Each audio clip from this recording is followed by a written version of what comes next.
what can happen is that, let's use the pirouettes example. I know I always use pirouettes as an example.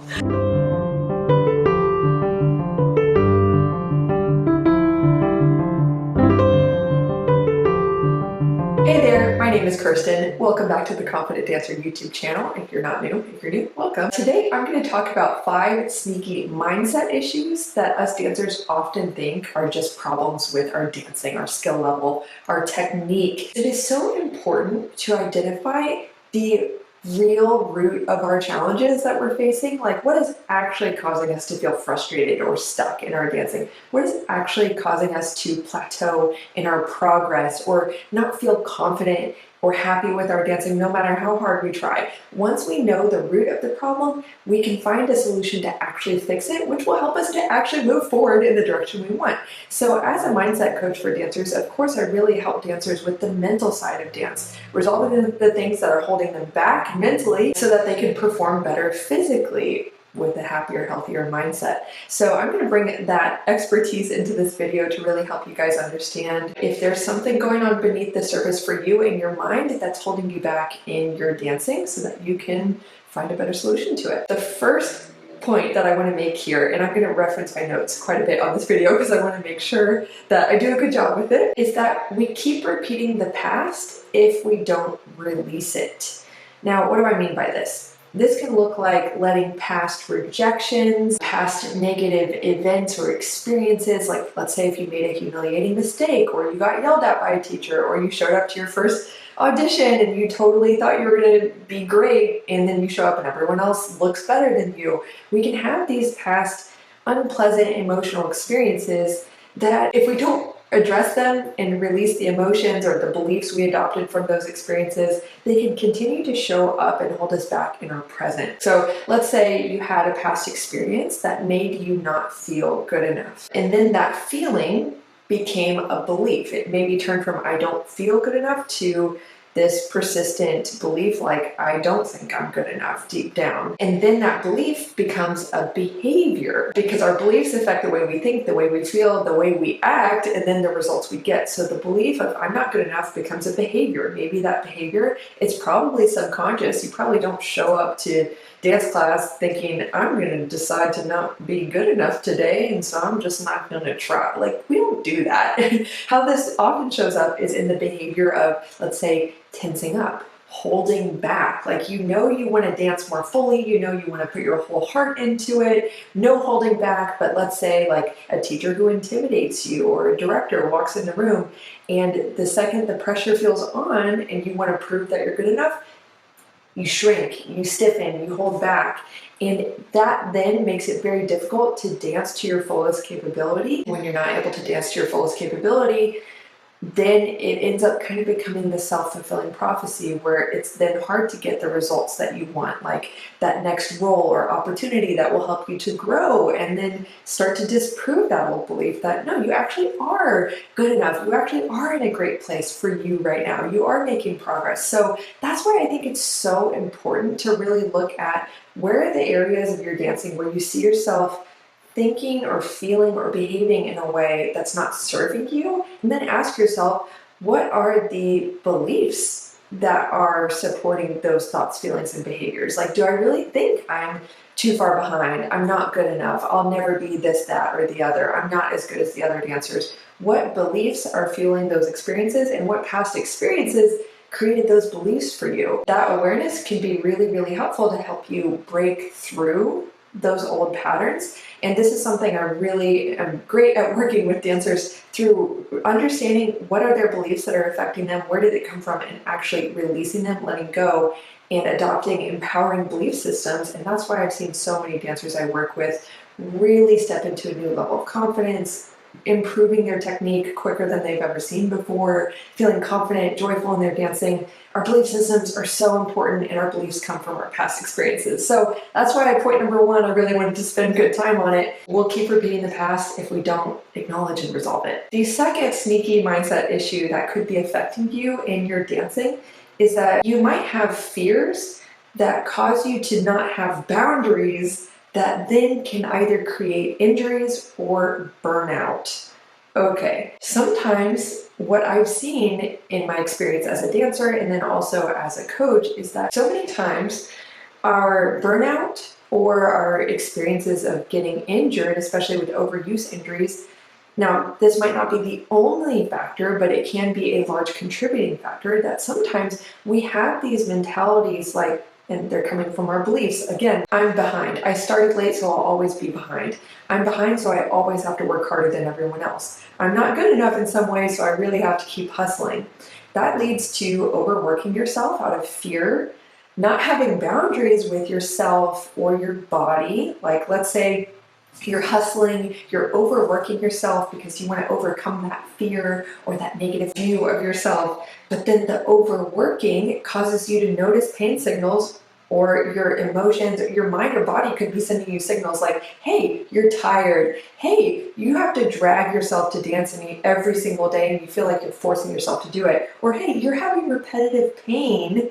These are all signals from your body or your mind to tell you, hey, we're trying to get your attention to help you. We're sending you these signals, these messages to help you understand what you could do to be healthy and serve yourself better. But oftentimes, these negative beliefs we have about ourselves cause us to completely ignore those signals and have no boundaries with ourselves because the fear is so much more powerful than the feeling of like, I should rest today. So that can create, like I said, overuse injuries or burnout that then ends up, again, our beliefs, they turn into such self-fulfilling prophecies oftentimes, don't they? It's like you have this negative belief and you're pushing yourself because you don't want to be behind, but then the burnout or the injury can then cause your timeline to be set back in a way that kind of puts you back where you were. Now, that's a general statement. I'm not saying the hard work wasn't worth it or anything, but it can feel like that injury or that burnout does slow down your progress when these actions you were taking were intended to accelerate it, right? So it kind of defeats the purpose. That's why I think it's so important to have healthy boundaries with yourself, healthy belief systems, healthy self-worth as a dancer, and understanding of your personal value, things like that, so that you're not pushing yourself past these signals that your body sends you in order to care for yourself. Hey there, isn't it true that as dancers we spend so much time and energy training our bodies, but if we don't train our minds for success, which, let's face it, dancers are not taught how to do, it's our mental struggles and limitations that can really hold us back from fulfilling our potential in dance.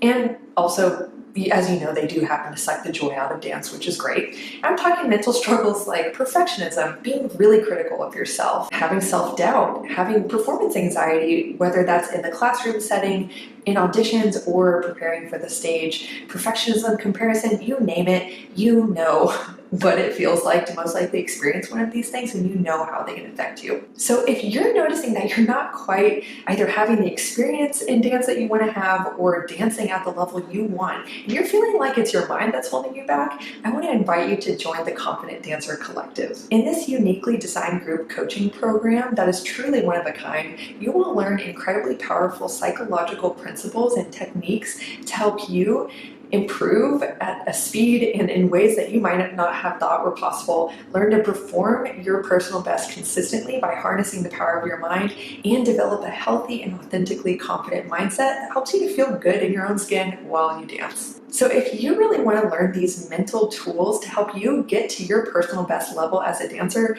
whether you are a professional dancer or a passionate recreational dancer, a ballet dancer or a Scottish Highland dancer, yes, I've worked with them all, this program is for you. There are so many amazing features to this program, but I'm just going to invite you to learn about it for yourself. Go ahead and click the link in the description to not only learn more about the program, but also read incredible testimonials from past clients who have gone through the program and applied today. If you get your application in now, you will not only be one of the first to be accepted whenever enrollment officially opens, but you will also get an early bird bonus of a free mindset coaching session with me individually if you enroll before September 29th. So get in on that generous bonus offer, and I can't wait to see you in the program.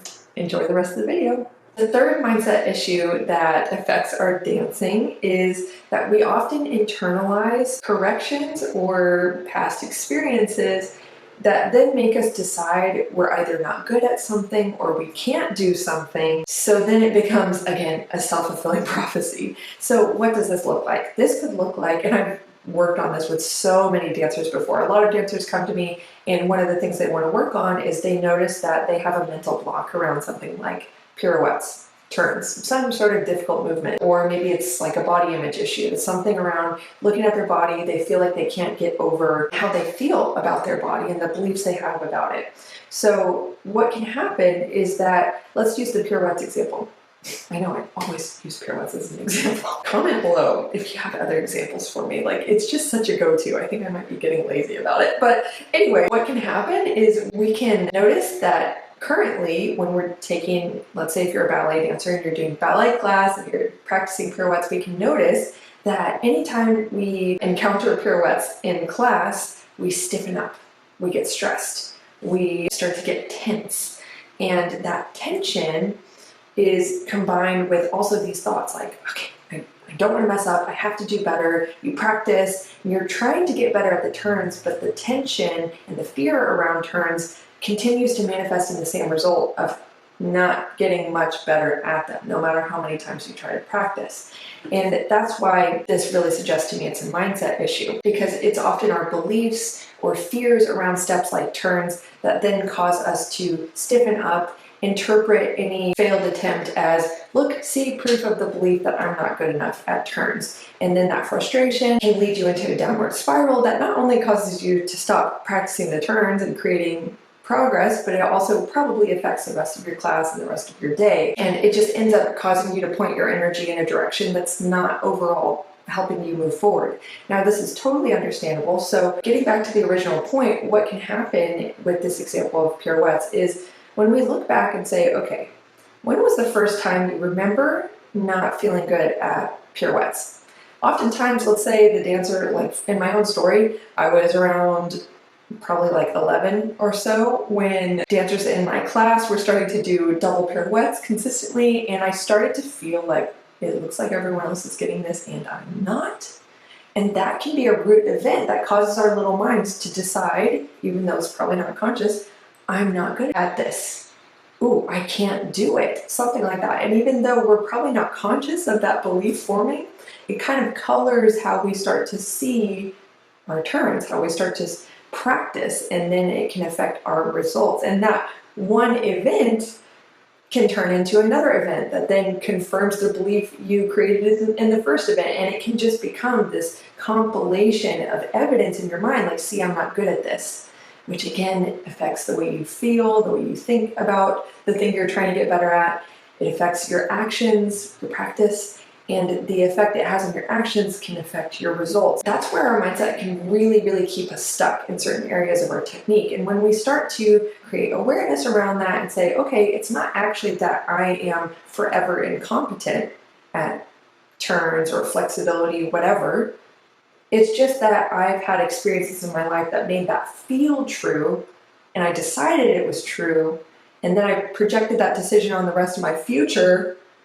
So what is the new decision I want to make? And there can be more to that process than that, but that's just really the simple version. So yes, I want to invite you to become aware of how are your past events that you've experienced around certain steps, or maybe repetitive corrections you've gotten from teachers. How have those affected your beliefs, and how are your beliefs affecting your progress in that area? The fourth mindset issue I see affecting dancers in their ability to dance is that we often hinge too much of our self-worth on dance, so we feel very attached to specific outcomes. So then we put so much pressure on ourselves to achieve those outcomes, and then the pressure makes us crumble. That pressure that we put on ourselves, I know that so many dancers are aware of this, it's the pressure that often causes us to perform badly when we feel it matters most. And you get to ask yourself, where is that pressure coming from? Sometimes it really is because we are hinging so much of our value, our self-worth. We're putting so much importance on,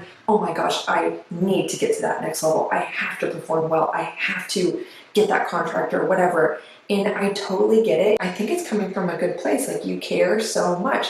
This used to be my story. I had a lot of anxiety around performing because I cared so much about doing a good job. But I had to ask myself, why do I care so much? Like, why does it feel like making a mistake is the worst thing ever? Perhaps maybe I'm so attached to performing perfectly that then I'm doubting my ability to perform perfectly, and then the doubt is causing me to freak out so that I can't. You know, it just became this cycle. And so when I realized that for myself personally, there was more to it than this, but one big factor was that I was putting so much pressure on myself to perform really, really well every time because my self-worth was so wrapped up in the outcome. I was so attached to it. It has to be perfect. It has to be good. I have to do a good job. I have to prove myself. And it was that have to mentality that made me forget, actually, all of this is really a want to. I want to do a good job. I know it feels like I have to, but I want to. And that started to shift things for me, like not tying so much of my self-worth into all my outcomes and putting them all on a pedestal and getting so attached to them, like I have to impress that person, I have to get that contract, I have to do this, that, and the other. It's often the have-tos that create the pressure that then makes us crumble under that pressure when it feels like it matters most, and it's so unpleasant, isn't it? The last mindset issue that I see affecting our dancing is that we often idolize one version of success, which then undermines the joy and appreciation we have for our own journey. Isn't this the truth? I know it's true for so many dancers, especially if you're very passionate, if you take your dancing and your training seriously, whether that's in a recreational capacity or professional. So many of us feel like there's this one version of success that we're all supposed to move towards. Our journey all should look this one way. Again, whether for you that is looking like the best dancer in your class, or having this professional journey that looks like the dancers you see on Instagram or Point Magazine or whatever, dance magazine. This is where I want to invite you to ask yourself, am I idolizing one version of success and imposing that on myself? And is that undermining the level of joy and appreciation I have for my journey? And so often what I see is that deep down, as dancers, we really love to dance. It's probably why you're watching this video. It's probably why you practice so much, you care so much. But if we are really thinking our journey should look like how you've seen someone else's journey look, it's going to make yours feel wrong, not good enough, flawed in some way. Isn't it true that that mentality is what sucks the joy out of your own journey? And I can tell you from personal experience, this used to be me. I was so wrapped up in success has to look this one way that I thought, you know, when I had to step away from dancing professionally full time because of a knee injury, I thought it was over for me. I thought I could never be that happy and dance again. I thought everything else I try to do as a dancer is just going to feel second best to what I had. And then the most amazing thing happened. I realized I actually could be happier in my own way, in my path. That is for me. That just created so much freedom in my life to where that injury is actually one of the best things that ever happened to me. It's why I talk about this stuff so much, because you guys, there's not just one way. There is not. Your way is the way for you. And I know some things feel like failures and twists and turns that shouldn't happen, or that mean you're not good enough in some way, but friends, that is not true. We all have twists and turns that veer from this perfectionistic view we have about how our path should look. But when you start to embrace them and say, no, this is my journey, and there's something in it for me, and you give yourself the gift of enjoying what your journey looks like, it will become so much more worth it to you, so much more beautiful, and you'll stop having to chase this one way to be happy because you're happy now. So I think that's a good note to end this video on. I hope you really enjoyed it. Please let me know what encouraged you from this video in the comments, and I will see you in next week's video. Bye.